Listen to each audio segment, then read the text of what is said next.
Good morning. My name is Jonathan Levin. I'm an opinion columnist with Bloomberg Opinion, and I'm joined here with some friends, Kathryn Rooney Vera, Chief Market Strategist at her new firm, StoneX. Thanks for being with us, Kathryn. Thanks so much, John. Happy to be here. And my colleague over in Bloomberg Economics, the economist Stuart Paul. Kathryn, let me send it over to you for some implications here. So this is day one of a Fed meeting. We'll get a monetary policy announcement tomorrow. What do you suspect are the possible implications?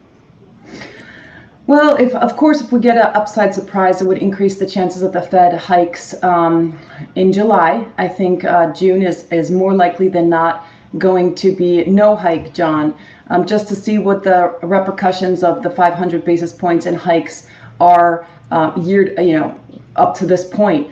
So I think the Fed is more likely than not going to remain on hold unless there's some massive surprise to the upside, which nor I don't think consensus economists are anticipating. So, Powell has liked to say for a long time that, to really change his approach or take his foot off the pedal, so to speak, he needed to see a series of encouraging reports. I'm not quite sure that we've seen any such series. 2023 has sort of been defined, as I said, by this kind of sideways movement in core CPI.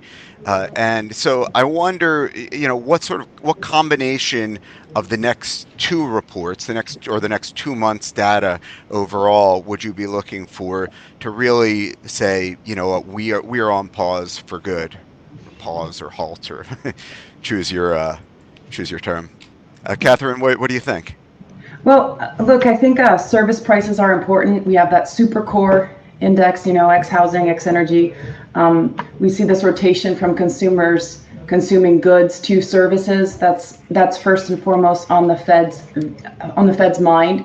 That's one thing. Two, I think how much wage growth is impacting inflation. That's an academic exercise that a lot of economists have been actively debating.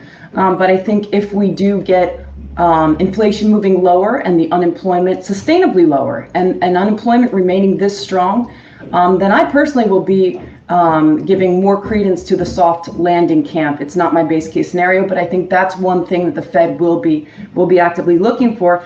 And the third, I would say, would be inflation expectations, John. We saw the New York Fed consumer expectations survey showing that 1 year inflation expectations continued their significant downward trend, and that's a good thing. That said, we saw the 3 and the 5 year inflation expectations ticking higher. So certainly inflation expectations feed into what consumers do today, and that's another thing that, of course, the Fed pays close attention to.